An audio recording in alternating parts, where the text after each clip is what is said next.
É só um instantinho só, viu? Oh, deixa eu pegar. Me tira do ar.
Que barulhão é esse? Bom, pessoal, eu acho que a gente já tem quórum. O Valdir pediu para se ausentar um pouquinho, mas ele já vai chegar de volta. Bom, então vamos começar a nossa reunião. Boa noite a todos. Obrigado pela presença. Chegou, Valdir. Pronto. De acordo com a convocação que vocês receberam, nós temos uma pauta onde, inicialmente, nós vamos ter os informes da mesa, e esses informes são os seguintes. O primeiro deles diz respeito à substituição da conselheira Osnilda, que tristemente nos deixou, não é? Ela é a representante aqui no Conselho da Comunidade Apostólica Novo Alvorecer. Essa entidade foi procurada e não manifestou interesse em indicar ninguém para substituí-la. Então, a entidade que, na época, quando das eleições, ficou em segundo lugar, foi a instituição As Valquírias. Ela foi procurada e indicou como conselheira a Amanda. Amanda, eu não tenho aqui o sobrenome dela. Bom, a Amanda, tá? Isso é a título de informação, porque é um ato administrativo. O segundo deles diz respeito à denúncia que o Conselho Municipal de Saúde fez ao Ministério Público relativa à questão da não inclusão, da negativa de inclusão do Hospital João Paulo II, o AME, no conjunto de recursos do município para atender pacientes COVID. Essa solicitação já foi feita pelo secretário junto aos órgãos do Estado, que o Estado que é gestor daquele hospital, através da DRS. E ele não teve resposta nenhuma, ou resposta evasivas, mas que sempre postergam a solução do problema. O AME é um hospital, o João Paulo II, né? É um hospital que tem bastante recursos e que, se for incluído no sistema municipal de enfrentamento da Covid, seria de muita utilidade, já que os leitos de UTI são qualificados, tem recursos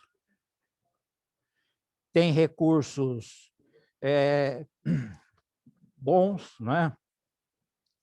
E, sem dúvida nenhuma, poderia esse hospital estar colaborando bastante para o acolhimento das demandas que são crescentes, não é?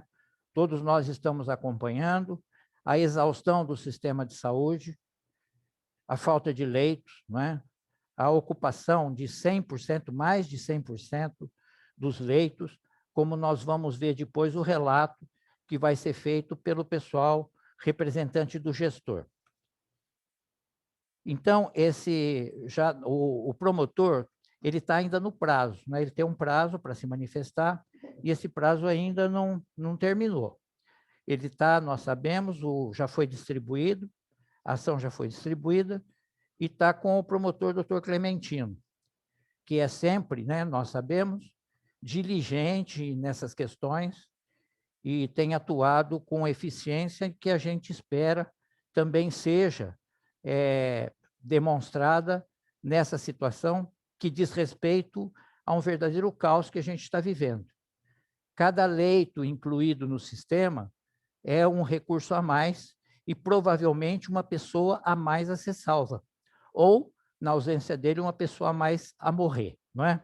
Então, nós estamos aí diante de um quadro de mortandade. Você está escolhendo quem vai para um leito para tentativa de salvação, não é? Porque, pelo que se sabe, muitos acometidos de Covid estão na rede, desculpa, no aguardo de um leito de enfermaria ou leito de UTI. Então, eu acho um absurdo aquele hospital permanecer, não é, fazendo cirurgias eletivas, oftalmológicas e outras coisas dessa natureza, enquanto os seus recursos estão sendo necessários, não é, para coisas emergenciais. Nós estamos diante de uma tragédia e a DRS, né, a Divisão Regional de Saúde, está fazendo ouvidos moucos, né, as ponderações da Secretaria de Saúde. Então, o nosso objetivo é estar ao lado da Secretaria na reivindicação da inclusão do hospital no Sistema Municipal de Enfrentamento. Cabe lembrar que o governador determinou a inclusão dos AMEs de outras cidades no processo de acolhimento dos doentes da Covid. E aqui em Rio Preto, não. Aqui é um AME como outro qualquer. Talvez ele seja um pouco privilegiado, mas é um AME, tem a mesma natureza e as mesmas finalidades daqueles que, por determinação do Estado, estão sendo incluídos no atendimento aos pacientes da Covid. Bom, eu espero, né, que o doutor Clementino seja tão ágil, né, e entenda essa questão e nos...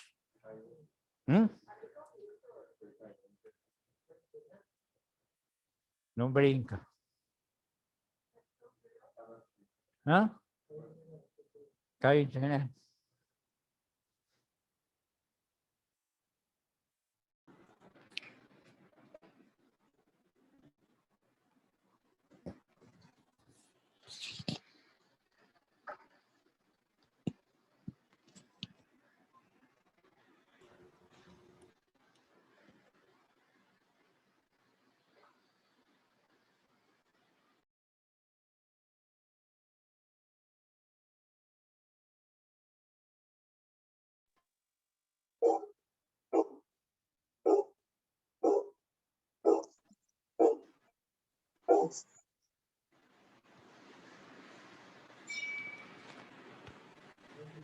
Hã?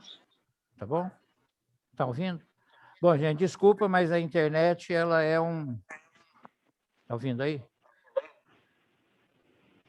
Ela traz essas surpresas para a gente. Bom, eu acho que vocês entenderam as nossas colocações em relação a essa atitude que nós tomamos. E dizer mais, que essa atitude ela tem caráter emergencial, né? Por isso ela foi tomada à revelia do plenário. Ela foi tomada de forma meio monocrática, mas não dá para colocar, esperar, né, uma reunião ou uma deliberação de caráter plenário para que ela seja tomada. Bom, dito isso, vamos passar para a ordem do dia. Não tem mais alguma coisa aqui de informe? Não, né? Passar para a ordem do dia. O primeiro ponto, bom, nós solicitamos que a gestão comparecesse hoje para dar informações, para colocar os conselheiros a par daquilo que está acontecendo em relação à Covid na cidade e à vacinação, né? E tem um outro tópico aqui, mas não é ligado a isso. Hã? Bom, e a dengue também, não é? Nós estamos aí diante de uma ameaça de um agravamento da situação sanitária na cidade, porque nós estamos chegando no momento da dengue. E parece que o número de casos desse ano vai ser maior, vai ser superior ao do ano passado. Então, eu chamo aqui para fazer a apresentação dos dados epidemiológicos, dos fluxos e medidas adotadas pelo município frente ao aumento do número de casos que tem se verificado. Quem vai apresentar? Andréia? É Andréia? Oi, tudo bem? Estão me ouvindo? Estamos, prega a mão. Boa tarde. Ó, Boa tarde. a Vanessa, acho que ela está com os dados. Vamos começar então pela dengue, Vanessa? Isso. É. Cadê? Então, assim, até que para todos entendam onde que fica essa informação, ela fica disponível no site da Secretaria de Saúde para que todos tenham acesso, tá?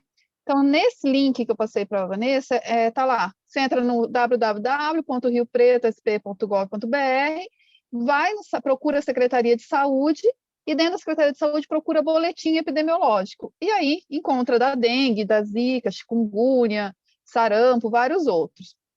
Em relação à dengue, agora em 2021, a gente faz a atualização todo fim de mês, e nesse período agora aqui, finalzinho de janeiro, dia 1º de março, né, nós atualizamos fevereiro, e nós estamos, então, com 805 casos confirmados de dengue em janeiro, 321 em fevereiro, tá?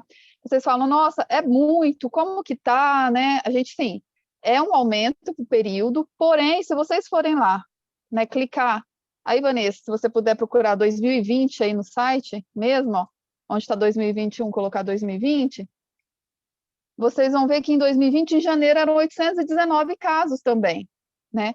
Fevereiro foi um pouco mais, até dobrou o número de casos em relação a janeiro, o que é esperado, né, para esse período que tem um aumento de fevereiro, março, abril, aí maio começa a cair. Então, nós estamos seguindo a mesma tendência do ano passado. O vírus que está circulando, a FAMERP fez isolamento para a gente, e também o Instituto Adolfo Lutz, é o dengue 1. Então, é o vírus que causou a epidemia lá de 2010 e também depois em 2015, é claro, com algumas alterações genotípicas aí, mas não que, para esse momento, ele não traduz um risco ampliado para uma explosão, como foi em 2019. Porque 2019 foi um genótipo, um sorotipo, né, da dengue 2, que é um genótipo diferente. Vocês estão vendo falar de variante, de Covid e tudo mais, todos os vírus têm essas alterações. E para a dengue, a gente chama de genótipo ou linhagem. Então, é uma linhagem que foi do dengue 2 nova, que surgiu, e aí por isso que teve aquele aumento expressivo. Então, não espera-se, diante do quê? Do tipo de vírus que está circulando e o padrão que a doença está se comportando, está dentro do esperado para que a gente fique no mesmo padrão do ano passado. Foram bastante casos? Foram em torno de 7 mil casos no ano passado. Então, para esse ano, pode ser que a gente tenha aí essa média. Mas o que acontece em Rio Preto? Rio Preto, com essas... uma elevação do número de casos, mas não configura uma epidemia importante. Importante no sentido de número de casos que sobrecarregue a assistência normalmente. Nesse momento, o que acontece? Com a Covid, a gente não, né, vocês estão vendo, não tem leito para internar para Covid, também não vai ter leito nos hospitais em excesso para que a gente mande os casos de dengue. Então, para isso, depois a Diane vai falar, nós fizemos um fluxo, montando um centro de hidratação aqui no município, já pensando nessa particularidade. Não tanto pela gravidade ou por esperar uma explosão, mas sim por conta da pandemia de Covid, né? Porque a Covid, ela realmente está ocupando todos os nossos leitos, né, em unidades e também nos hospitais. Então, para a dengue, era isso que eu queria falar para vocês. Se alguém tiver alguma dúvida em relação aos casos, ao comportamento... Posso só complementar, então? Posso complementar, Deia, só para finalizar pode. A dengue, então? Uhum. Então, assim, como a Andréia colocou, na verdade, se a gente for pensar no perfil epidemiológico, na curva, né, que a gente estima aí, na projeção que a gente estima, na verdade, a gente vai seguir o mesmo perfil do ano passado. No entanto, devido à situação crítica que o município vem vivenciando, né, seja pela situação do Covid, que nós estamos na pior, né, crise que já tivemos durante a pandemia em relação a leitos, a ocupação de leitos, e seja também pela questão da vacinação, né, que nossos profissionais também estão todos envolvidos aí no processo de vacinação do Covid. Então, considerando essas duas linhas aí que a gente tem seguido, além da assistência que a gente, né, permanece aí na rede, nós optamos, então, até de uma forma precoce, de estar montando esse centro de hidratação.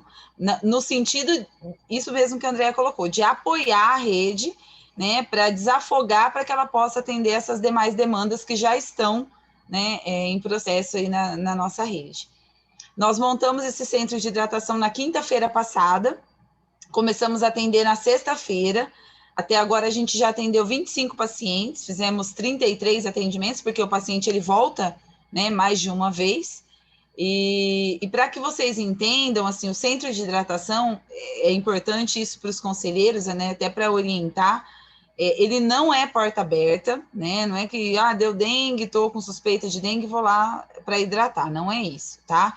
Ele é um apoio para a atenção básica e para as unidades de urgência. Então, todo primeiro atendimento, ele deve ser obrigatoriamente feito ou numa unidade de atenção básica ou numa unidade de pronto atendimento.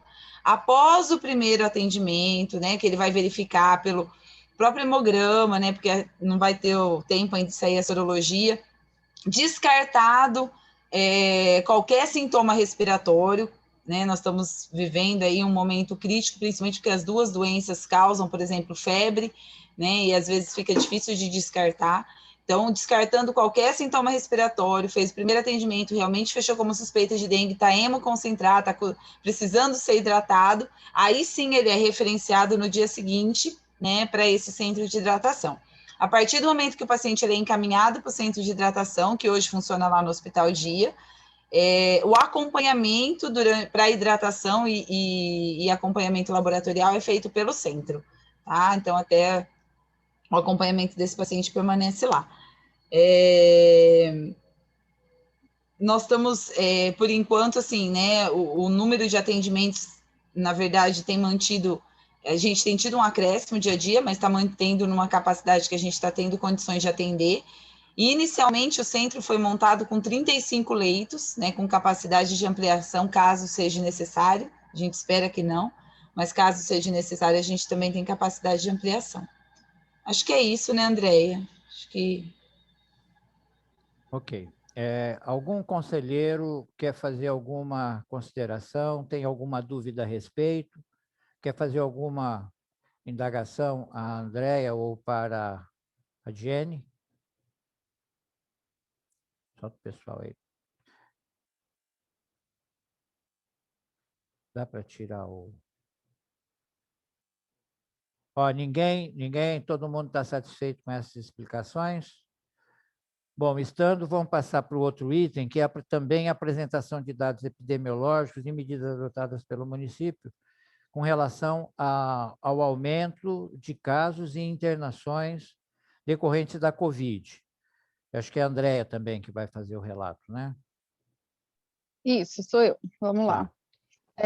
Então, né, hoje, né, essa atualização que a gente faz na terça-feira, a gente já faz uma atualização um pouco mais completa do dia a dia, colocando as médias móveis também, para ver a tendência da circulação da doença.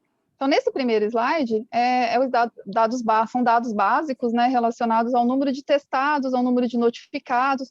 Então, vocês podem ver, nós já quase notificamos 200 mil pessoas residentes aqui do município, em que em algum momento foi suspeita de ou uma síndrome gripal, que a gente fala, sintomas respiratórios, ou mesmo com sintomas para COVID, que a gente fala, porque além dos sintomas respiratórios, tem sintomas que a gente fala que é patognomônicos, ou que a gente busca como sinal para a doença, que seria a perda do olfato, a perda do paladar. Não tem nenhum outro sintoma, mas aconteceu um desses dois sintomas, a pessoa também já é uma suspeita.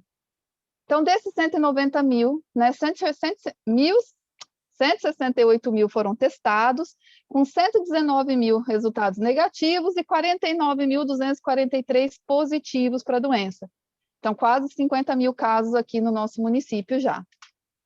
Tivemos, né, 1.179 óbitos, né, na pandemia inteira, desde o começo, que dá um percentual de letalidade de 2,4%. Para vocês terem uma ideia, o percentual de letalidade do mundo é em torno de 0,2, 0,5, fica variando nisso também. E o do estado, há uns dias atrás, que eu verifiquei, estava em 2,9, 2,6. Então, varia um pouco até mais alto do que o nosso.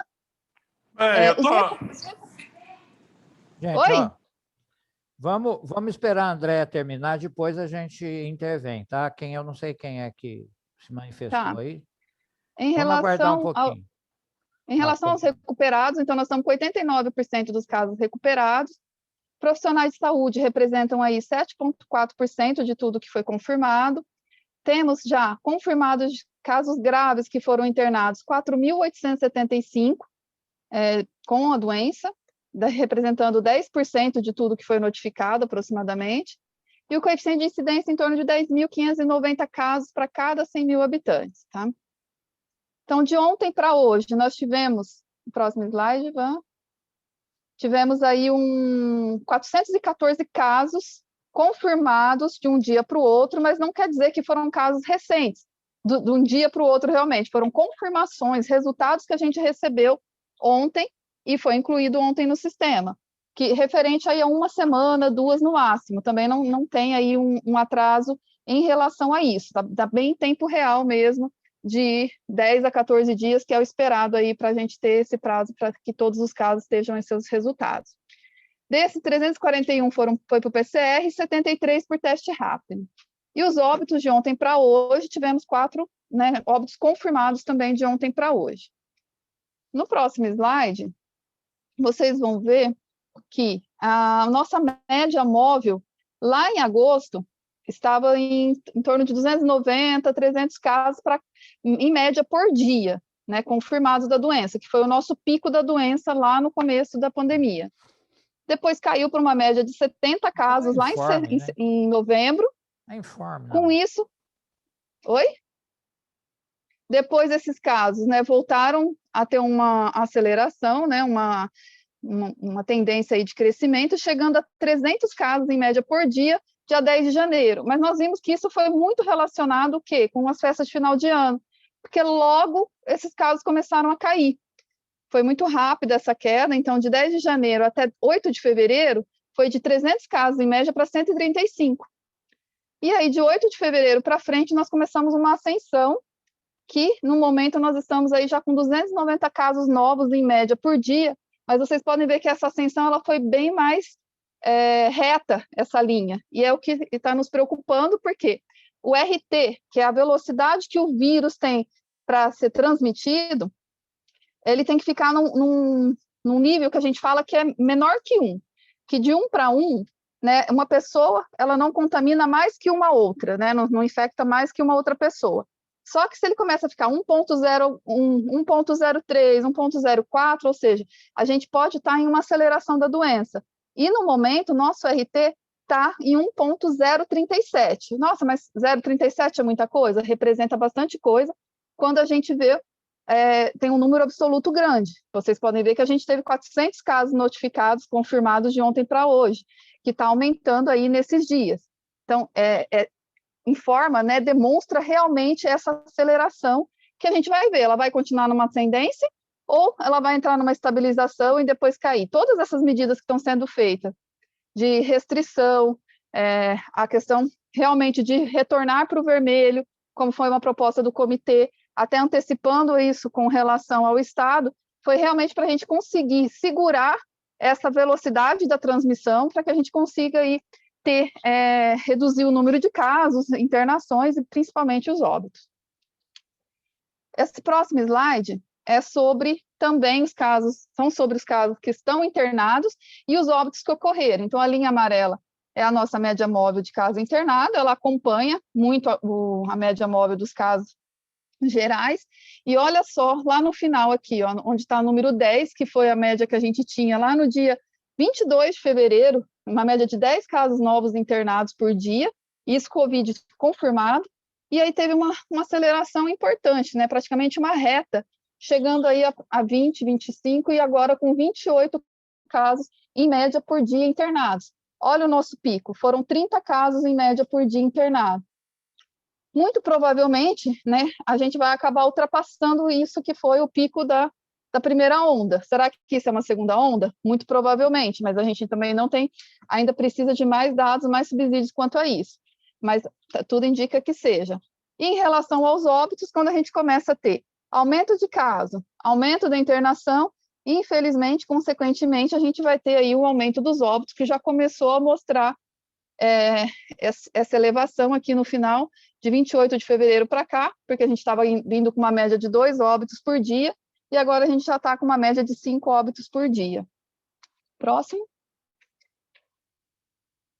E uma coisa que vem preocupando muito também a Secretaria é que, com esse aumento de casos, nossa taxa de ocupação, vocês estão vendo todos os dias, que ela está subindo desde meados de fevereiro. A gente estava lá com 60% no comecinho de fevereiro, e agora nós já estamos chegando a 99%, dado de ontem, fechado de ontem à tarde, de ocupação, dessa taxa de ocupação de leitos, de UTI. Né? Então, o paciente que está precisando ou de um suporte ventilatório, de uma UTI, nesse momento, aqui no município, nós não temos mais onde internar, que foi o apelo do secretário de Saúde, do Nadim, de todos os hospitais na live passada, pedindo que as pessoas realmente tomem todas as medidas para que a gente consiga reduzir essa transmissão, senão ela só vai acelerar, tá bom? Esse dado, como a gente apresentou para vocês, a taxa de ocupação, ela representa tanto as pessoas que moram em Rio Preto, como as pessoas que vêm de outros municípios e acabam internando aqui. Numa outra apresentação para vocês, que a gente fez da audiência pública, mostrei que Rio Preto representa 60% dos casos internados, e a região acaba internando os outros 40% aqui do nosso município. Tá? Então, vocês podem ver que, dos total de internados residentes de Rio Preto, hoje nós estamos com 410 pessoas internadas. E isso acumulado, impactando naquela taxa de ocupação que a gente falou ontem, que eu mostrei anteriormente, falei no slide anterior. E temos 333 pacientes da região internados aqui no nosso município hoje, totalizando 743 síndrome respiratória aguda grave internadas aqui no município. Então, praticamente todos os leitos disponíveis para COVID estão ocupados, principalmente em UTI, que são os 311 leitos de UTI ocupados, isso somando tanto o privado quanto o SUS, tá bom? E enfermaria, 432 pessoas.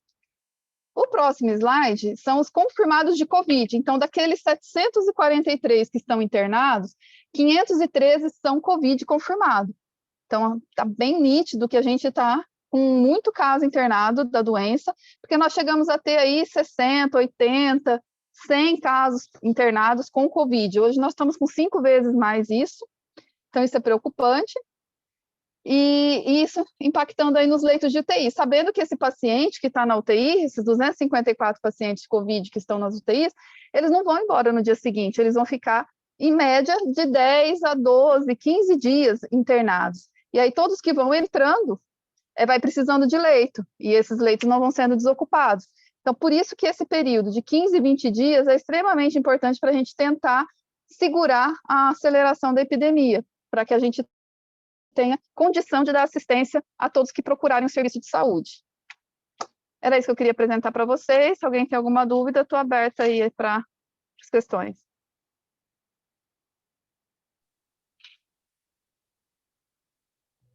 Andréia, existe um questionamento da população de Rio Preto a respeito da ocupação dos nossos leitos, né? E você colocou que 40% da ocupação dos leitos é feita por pessoas da região, fora aqueles que são transferidos através do CROSS. Qual é o motivo e aonde estão esses pacientes, esses 40%?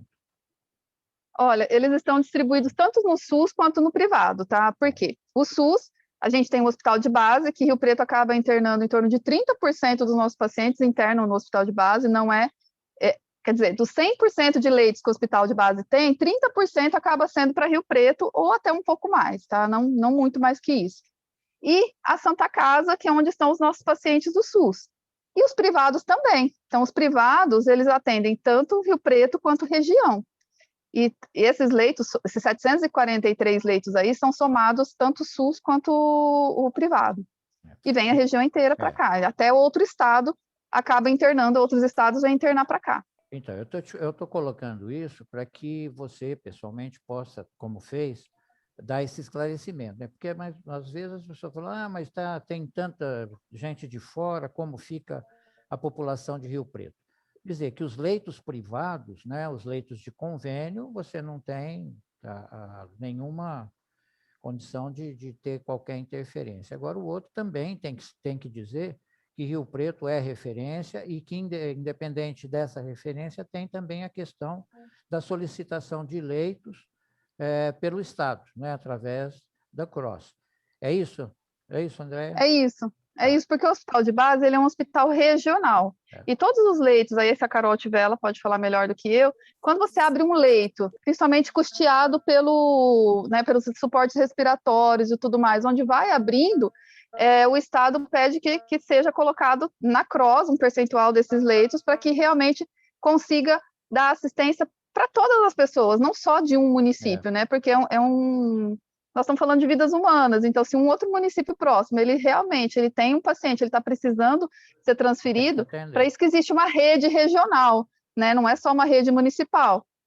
Para que você vai ter um hospital de terciário em Iguapiaçu, em Badibacite, que é tudo muito próximo aqui do hospital de base, que é um hospital regional. Então, tudo isso também são leitos, são compactuações feitas com a DRS. Tá, eu acho que está esclarecida a questão que eu coloquei em função dos questionamentos que a gente recebe, né, aqui no Conselho e até fora, até as pessoas que nos abordam a respeito disso. Bom, eu acho que está entendido. Alguém quer fazer? Alguém interviu aí, eu pedi para aguardar. Quem foi? Baitelo, desculpa ter te cortado. Oi, doutor Fernando, eu queria falar que hoje a maioria dos leitos nossos, com munícipes de Rio Preto, são nos serviços próprios, tá? Tanto as unidades de atenção básica que foram criadas, como as UPAs que foram adaptadas, a UPA Jaguaré e a Fraternidade, hoje somam cerca de 125 leitos, entre leitos de suporte ventilatório e leitos de enfermaria. E é nesses serviços próprios, hoje, criados pelo município, a maioria custeados com recurso municipal, que mantém hoje os cuidados dos munícipes de Rio Preto. A Santa Casa tem, hoje, 50 leitos de UTI, porque eles abriram até leito extra, eram 48, e 45 leitos de enfermaria. Então, a maior parte dos pacientes hoje estão no nosso serviço próprio. Quanto à questão da CROSS, eu preciso dar a minha opinião pessoal. Nós somos muito prejudicados pela CROSS. Tá? Por quê? Porque, se a gente for ver, a população de Rio Preto representa mais da metade da população da região de Rio Preto e José Bonifácio. E a gente dificilmente consegue colocar um paciente no hospital de base. Então, a gente acaba tendo como necessidade ampliar o nosso número de leitos para suportar o que vem acontecendo aí. E eu queria dizer, Fernando, que nós vamos atravessar o março mais triste das nossas vidas. A gente precisa fazer conta. Quando a gente chega a 300 pacientes por dia com Covid positivo, sabendo que o percentual de internação é 10%, 12%, e que 1/3 desses pacientes vão para a UTI e quase metade morre, põe no papel e você vai ver quantos pacientes vão morrer esse mês. Tá? Então, por baixo, nós vamos ter a maior mortalidade de todos os meses que nós atravessamos. Nós estamos na maior crise sanitária nesse mês de março e começo de abril. Então, as pessoas têm que entender que a situação, se está ruim, vai ficar muito pior. Não tem perspectiva de melhora. Então, aí o hospital de base falou, vou abrir 20 leitos, 25 leitos. Não vai resolver o problema. Tá? Você falou do Hospital João Paulo, concordo plenamente. Pior do que ter uma estrutura, essa estrutura ser ociosa. O Hospital João Paulo II hoje é ocioso para o sistema de saúde da região. É ocioso. E agora está mais ocioso ainda por conta de não fazer cirurgia eletiva. E essa posição aí do conselho, a gente tem que dar as mãos, bater palma, porque é a única forma da gente conseguir diminuir a mortalidade, abrir mais leitos. Não tem outra saída, senão nós vamos ter uma mortalidade que a gente vai, daqui a algum tempo, falar, olha, essa foi a maior mortalidade de todos os tempos. É a mortalidade do mês de março e começo de abril aí que nós vamos ter. Baitello, eu quero te cumprimentar. Posso complementar alguma coisa do Baitello, Fernando? Deixa eu só colocar uma coisa, antes, eu te passo a palavra já, Valdir. Eu não quero perder a oportunidade de aplaudir as palavras do Baitello. Isso precisa ser dito por todos nós. Não adianta botar pano quente em cima, não. Tem que falar isso. Tem que falar que nós estamos vivendo uma tragédia. E a gente ouve muitas vezes assim, criou leito, como se fosse essa uma solução. Baitello colocou, criar leito pode salvar uma vida ou outra, mas não adianta mais. Nós estamos diante de uma situação extremamente grave, uma situação trágica.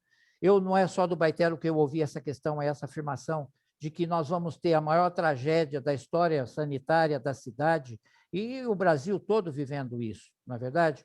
Então, nós precisamos, isso daí salienta muito a necessidade de colocarmos em prática restrições cada vez maiores. A população precisa ouvir o que o Baitello falou. Tá? Isso daí tem que chegar a cada lar de Rio Preto, tem que chegar a cada jovem, a cada autoridade, ao prefeito, né? Tem que chegar aos comerciantes, chegar à associação comercial, chegar ao OAB. Por quê? Se nós não nos dermos as mãos, se nós não fecharmos a cidade por uns 15 dias, nós vamos ter isso daí, né, Baitello? Cada vez pior, porque o sistema de saúde está saturado. Essa saturação não depende de esforços da saúde. Eu acompanho os esforços de todos vocês, da Secretaria de Saúde, do comitê, né? Aplaudo cada medida que vocês tomam, todas elas no sentido de minimizar uma coisa que não tem mais jeito. Não tem mais jeito. Então, Baitello, parabéns pela tua colocação, você é corajoso e você é um elemento fundamental aí dentro desse processo, tá bom? Valdir, por favor. Eu queria complementar, Fernando, que além disso tudo que o Baitello falou, que a André colocou, é que o perfil da faixa etária desse paciente também mudou, né? Lá em agosto do ano passado, quando teve aquele pico, era um pessoal mais idoso. Hoje nós estamos mexendo com jovens de 18, 20, 30 anos, né? Pacientes que estão entubados com essa faixa etária e sem comorbidades, né? Então, isso realmente vai criar um colapso total na área da saúde, que nós não vamos ter leito, não adianta criar 20, 25 leitos, realmente, eu concordo com o Baitello. Ok. Mais alguém quer fazer alguma consideração? Pedir alguma informação mais para a Andréia, para a Diene? Bom, não havendo ninguém mais? Bom, gente, então nós, o Conselho Municipal de Saúde, temos que ter presente sempre conosco. O nosso trabalho para colaborar tem que ser no sentido de conscientizar as pessoas, tá? Cada um de nós, no nosso círculo, nas nossas entidades, cada uma que nós representamos aqui, fazer uma pregação, né? Fazer um trabalho de tentar fazer com que hoje não é nem de conscientização mais. Conscientização é como dengue. Dengue sabe que o Aedes que é vetor e o que o criadouro tem que ser combatido, mas todo mundo sabe, mas ninguém faz, não é?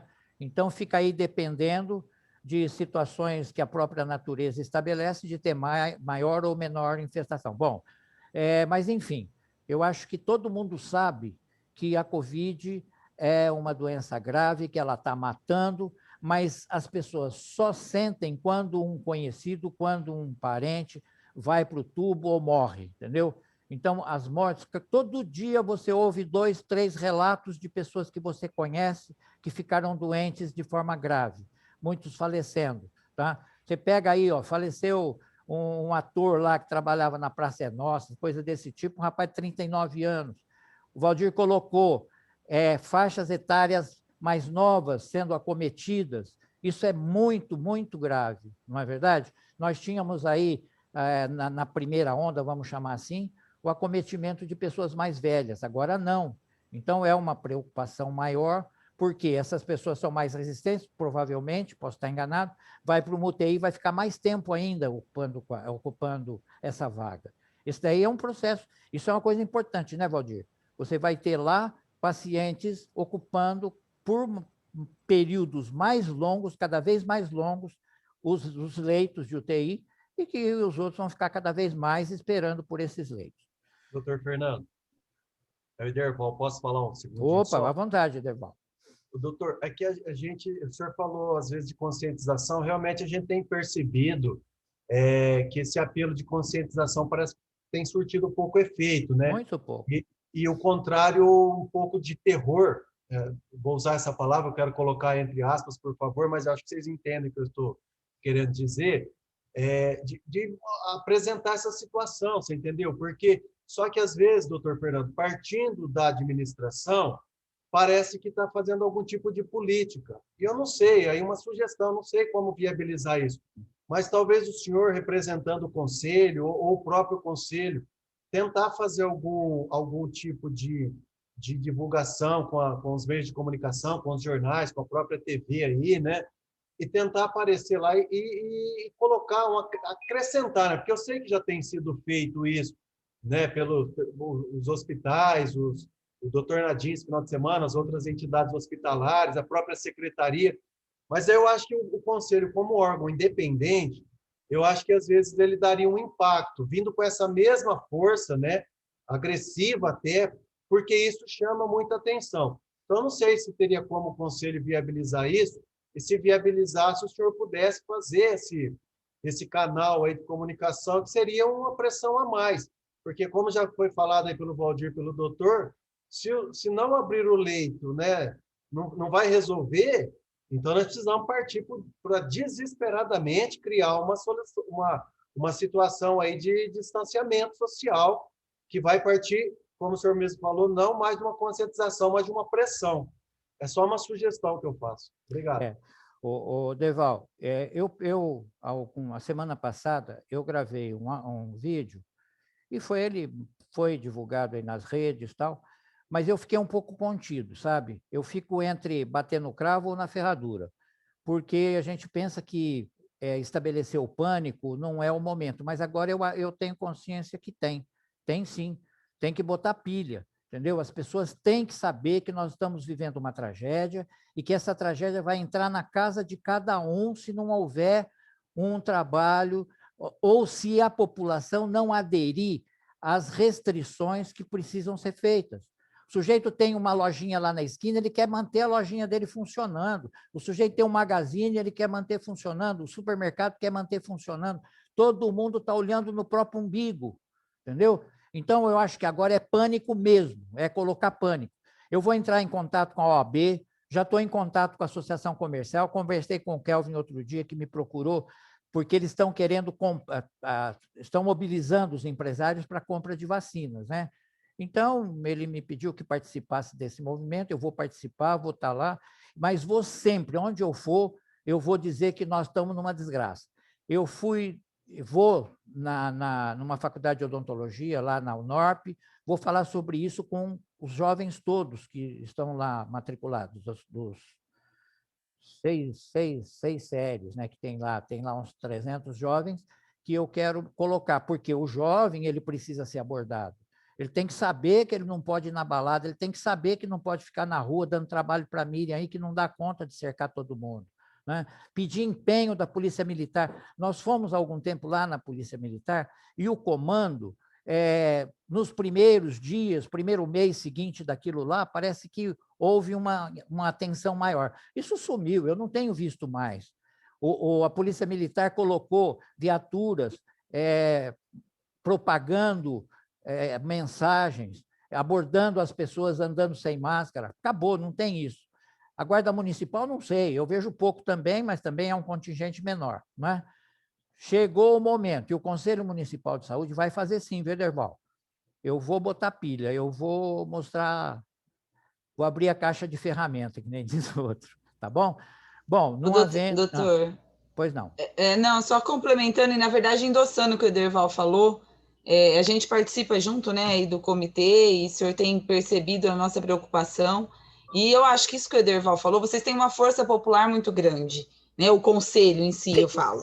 Nós, enquanto profissionais, temos uma certa restrição, porque é isso que ele falou, parece que a gente está se autodefendendo, né? Você está participando desde o início e você tem observado que realmente a gente está na pior crise que a gente já vivenciou da pandemia. E eu acho que se isso for, né, do conselho, eu acho que vai ser um diferencial, né? Porque até agora, nas lives, é sempre a cara da Andréia que aparece, do doutor Aldenis que aparece, parece que é aquela mesmice, e nós não estamos na mesmice, né? Nós já ultrapassamos isso. Então, eu acho que talvez o conselho nisso, eu acho que a Ederval teve uma boa colocação, eu acho que seria bem pertinente mesmo. O Ederval levantou uma questão que eu me preocupo sempre, viu, Jenny? Mas você sabe, a minha participação no conselho é quase de observador. Eu estou ali para manter o controle social, que é uma coisa colocada, inclusive, pela finalidade do conselho, não é? A gente não está ali para participar da parte operacional, que nós não estamos integrados. Mas eu acho que eu seria a pessoa única a poder falar, não é? Vocês estão, de certa forma, na defensiva, como você colocou. Se você fala de um lado, você pode ser mal interpretado, como do outro, assim por diante. Você pode estar se defendendo, ou você pode estar se omitindo, ou você está botando, vamos dizer, criando uma situação de pânico na população. Isso não o pânico não é uma coisa indicada, mas agora é. Eu acho que agora é. O que está sendo colocado, a ocupação de 100% dos leitos. Eu vi aí o que foi divulgado hoje. É assustador. É assustador. E assusta mais, doutor, pensar que a população não está acreditando nesses Justamente. dados. Porque a hora que o senhor verifica, né, nas lives, os comentários desses dados são falsos, claro. 90% desses dados são falsos. Justamente. É isso que nos assusta, porque não são falsos, né? É a realidade que a gente realmente está vivendo. Não, você pega as redes sociais, os defensores da abertura geral e restrita são maiores do que aqueles que manifestam conscientemente o temor pelo que está acontecendo. É incrível. Eu acho que nós chegamos num ponto em que houve uma acomodação, sabe? As pessoas estão acomodadas, de repente que acostumaram a conviver com isso. Essa convivência, tal, isso daí é assim mesmo, isso vai parar sozinho. Isso não vai parar sozinho, nós sabemos, não é verdade?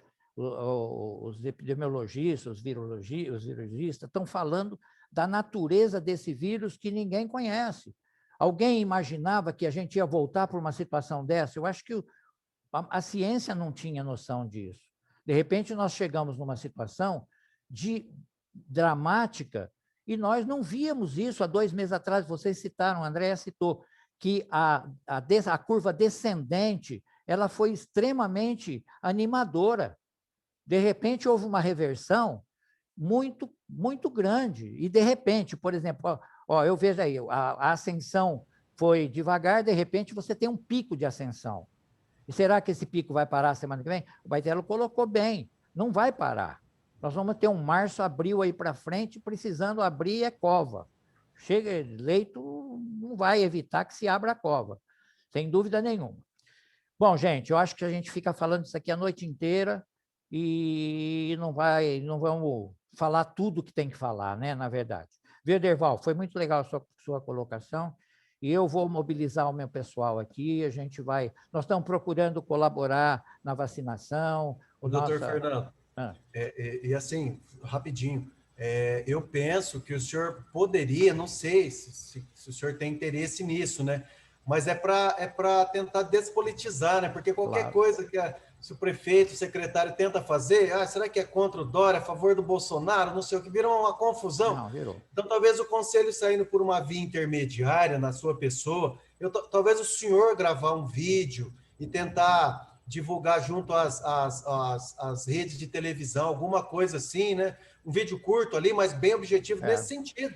Inclusive, isso que o Valdir falou, que é dramático a questão do perfil, né, de idade, que mudou. Nós estávamos nós estamos tendo que reaprender tudo, porque já ficou na nossa cabeça que isso aí é uma doença que vai matar velho e quem tem comorbidade. E agora nós estamos sendo surpreendidos.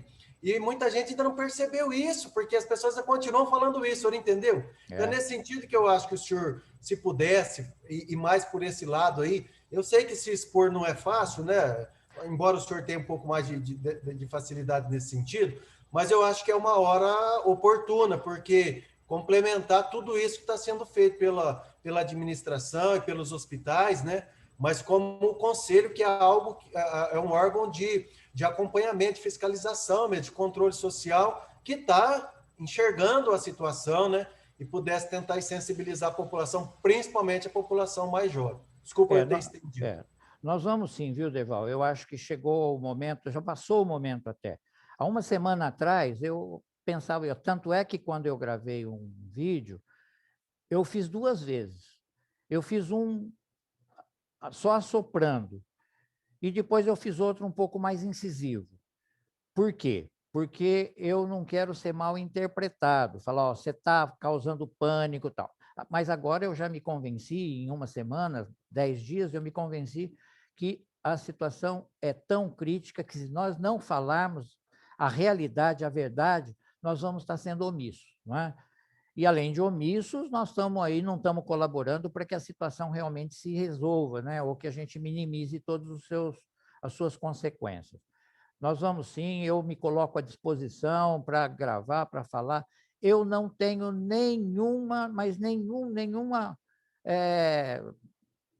problema em falar isso. Politicamente, eu não tenho ligação com ninguém, eu não sou mais político há muito tempo, tá? Eu estou aqui no conselho eu acho assim, até pelo tanto que eu gosto da saúde. Eu podia ter saído agora no final do ano, a situação ficou... Eu até, por uma questão de responsabilidade, viu, Ederval? Eu não saí até porque o conselho precisa ter uma condução experiente, não é? Porque se você, agora, nesse momento, e nós estávamos aguardando a oportunidade, eu acho que essa oportunidade já surgiu e nós vamos pegar isso daí como uma missão, sim, pode ter certeza disso. Vamos andar por aí, conversar com as pessoas e fazer com que a gente possa colaborar em algum momento para que nós tenhamos aí uma solução ou minimizar ou reduzir esses impactos. Bom, feitas essas considerações, agora, antes de entrar no item 3, eu vou pedir a inclusão de um ponto de pauta que diz respeito ao adiamento da Conferência Municipal de Saúde, que, a princípio, estava marcada para abril. Então, por quê? Porque, justamente, nós estamos diante de todo esse problema, de todas as limitações que todos nós sabemos. Não tem cabimento, não tem jeito de fazer uma conferência em abril. A conferência ela tem peculiaridades, elas têm que não dá para você fazer uma conferência municipal de saúde, onde se espera a participação de 200, 300 pessoas, só assim ela vai ter eficácia, só assim ela vai poder abordar, como é da sua finalidade, as questões, inclusive oferecendo subsídios para a composição do Plano Municipal de Saúde e assim por diante. Então, o Conselho Nacional de Saúde emitiu uma resolução apoiando o adiamento dessas conferências, né? Dando diretrizes para isso.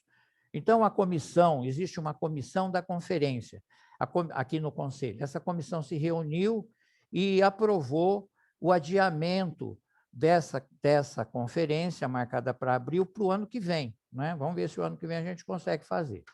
Então, o assunto foi passado para a nossa assessoria jurídica, que avaliou todas essas situações, viu isso à luz da legislação e concluiu, apoiou esse adiamento. Então, esse assunto ele é objeto de deliberação e eu quero submeter a vocês a aprovação ou não do adiamento da Conferência Municipal de Saúde. Nós tínhamos programado realizá-la em abril para quando que a gente pensou, Vanessa? O primeiro semestre, né? O ano que vem, no primeiro semestre. Deus queira que a gente possa efetivamente cumprir esse planejamento. Então, eu submeto a vocês a deliberação, a realização ou não, é, da conferência em abril, postergando para o primeiro semestre do ano que vem. Quem tiver de acordo, permaneça como está, aprovado. Tá? Bom, então, nós vamos tomar as providências necessárias para que esse adiamento seja oficializado. Então, passar para outro ponto de pauta, que vai ser item 3, a eleição de um conselheiro representante de usuários para compor o Comitê de Ética e Pesquisa do INCOR. Bom, agora vocês, como é que faz aí? Quem que nós vamos... Precisamos pegar alguém. Quem são? Quem são os representantes do usuário presentes? Dona Neuza? Hã? Abre teu microfone, fala. Nós temos... boa noite, pessoal. Nós temos a dona Neuza presente, a Juliana Marcari, a Denise, seu Otávio, a Thalita, o André, o Ailton, o Rodolfo, o Fábio, seu Benival, a Adriana, a Rita e a Mara. Algum de vocês se habilita? Vamos, gente. Essa comissão, ela não entra naquela restrição do número de participações dos conselheiros nas comissões. É comitê de ética, né? Esse é o comitê de ética, não. Então, quem está cheio de comissão aí, pode pegar mais isso também. Quem? André? Cadê o André? Não está aí o André? Vamos pegar outro. Fala, chama alguém. A Denise, doutora, a Denise se pronunciou no chat. Ela se dispõe? Denise, ok. Então, a Denise. Tá bom? Ela está no chat, né? Ok? Tá bom, a Denise falou ok. Então, a Denise vai ser... Hã? Tá. Então, a Denise fica eleita pelo plenário a representante do Conselho Municipal de Saúde no Comitê de Pesquisa do INCOR do Rio Preto, Beneficência Portuguesa. Bom, o outro item é a apresentação e votação da Resolução 3 de 2021, que versa sobre a suspensão das reuniões dos Conselhos Locais de Saúde e das comissões do Conselho Municipal de Saúde com medidas preventivas contra a coronavírus Covid-19. Bom, essa questão é a seguinte, é lógico que, cumprindo essas normas de afastamento, nós não podemos fazer nada presencial, reunindo mais de 5, 6 pessoas, não é? Aqui em ambiente aqui do Conselho, que não favorece a isso. Então, nós já temos suspensas as reuniões das comissões, exceto a Comissão de Finanças, viu, Ederval? O Ederval pode falar sobre a importância da constância das reuniões da Comissão de Finanças, né? E fazendo como a gente vem fazendo aqui presencial, fica um lá na ponta, outro na outra, quer dizer, nós podemos, em quantas pessoas? Nós ficamos aqui em 5, 6 pessoas no máximo, né?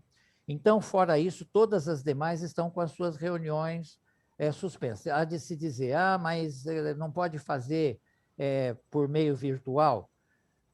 Fica difícil, sabe? Mas a comissão que quiser se reunir, entre em contato conosco, que a gente pode tentar viabilizar isso. Mas, a princípio, não é? Como uma ordem geral, todas essas reuniões ficariam suspensas. Com relação aos conselhos locais de saúde, mais ainda. A realização de reuniões virtuais com eles é extremamente... É impossível, na verdade, não é? Dada a capilarização disso, a pulverização, as pessoas às vezes não conseguem, não têm os instrumentos necessários à participação e assim por diante. Mas isso não quer dizer que a gente vai ficar longe da ponta, né? Que a gente não vai estar participando.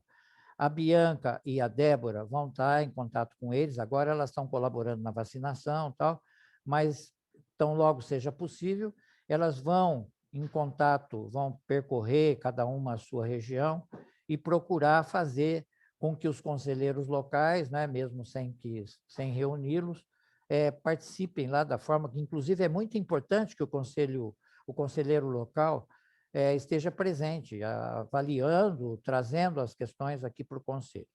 Bom,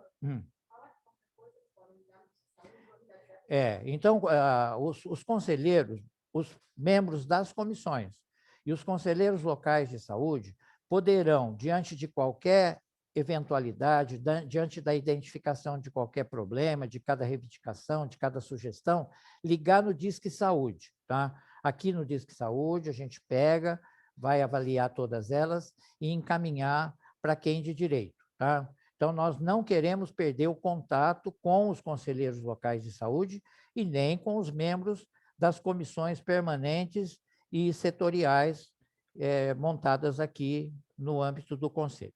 Bom, então eu submeto esse assunto à votação, já que ele é objeto de deliberação. Quem tiver de acordo, permaneça como está, aprovado. Outro item Item apreciação da alteração do plano de aplicação de recursos financeiros do plano de trabalho do convênio 7/2020 do Hospital Bezerra de Menezes. É a Carol? Cadê a Carol? Boa noite. Boa noite, Carol. O Bezerra, ele nos solicitou uma alteração no plano de trabalho em relação a um recurso que foi repassado por emenda, né, do Ministério, perdão, para serem aplicados nessa assistência ao Covid, né? Então, assim, o Bezerra, ele não é uma referência de internação para Covid, mas ele é responsável pela assistência psiquiátrica de pacientes que sejam acometidos pela Covid, né? Então, nós avaliamos a alteração ela em relação ao item de EPI, né, que é equipamento de proteção individual, e ele nos solicita que seja alterado para a parte de prestação de serviços. A secretaria não vê nenhum problema em relação a isso, uma vez que o recurso está sendo empregado no objetivo que está sendo proposto. Mas a gente submete ao conselho, né, para que seja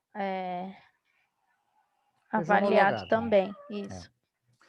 Bom, então é só um remanejamento de uma finalidade para outra. Isso, não alteração de valor, nada, é só mesma alteração só do no item. plano de trabalho alterou a finalidade do recurso. Tá. Bom, alguém quer fazer alguma consideração? Tem alguma dúvida a respeito? Não tendo, coloco em votação. Quem tiver de acordo, permaneça como está, não se manifeste, aprovado. Bom, outro item é a apreciação do novo contrato para assistência oftalmológica em glaucoma. Acho que é você também, né, Carol? Também. Eu vou falar meio junto as duas pautas, só para o pessoal entender, tá, doutor? Nós estamos propondo aí, né, e tramitando um pregão eletrônico para assistência oftalmológica. O HO, ele é um prestador, né, do município, mas o contrato, quando ele é feito por pregão eletrônico, né, ele tem a duração de 5 anos, e esse prazo já se excedeu, né, já excedeu não, já findou-se. Então, é necessário uma nova tramitação. Com toda essa situação aí em relação a essas demandas que envolvem até o próprio Ministério da Saúde, na questão de habilitação de serviços, nós estamos tramitando também, para garantir a continuidade da assistência, um contrato específico para o glaucoma. Por quê? O pregão eletrônico, ele é de livre concorrência, qualquer serviço, né, de assistência oftalmológica que tenha interesse em participar, ele tem direito, e aí ele vai apresentar a documentação e ele pode conseguir essa habilitação junto ao Ministério. Mas dado esse prazo aí, essa situação toda do Covid, a sobrecarga de tudo, então a gente está mantendo a assistência específica dos pacientes de glaucoma, para que não ocorra desassistência, a gente não corra nenhum risco, né, e não tenha a desassistência aí desses pacientes. Por isso que são duas referências, né, em oftalmologia, mais uma específica para glaucoma e a outra a assistência oftalmológica completa, né, daquilo que é necessário para o município. Ok. Alguém tem alguma dúvida do que foi colocado? Bom, não havendo, vamos considerar aprovados os itens 6 e 7.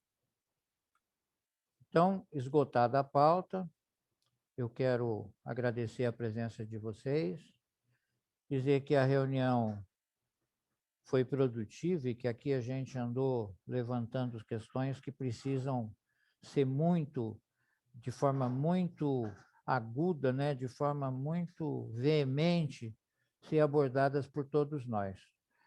Eu quero manifestar os meus cumprimentos à equipe que está trabalhando com isso.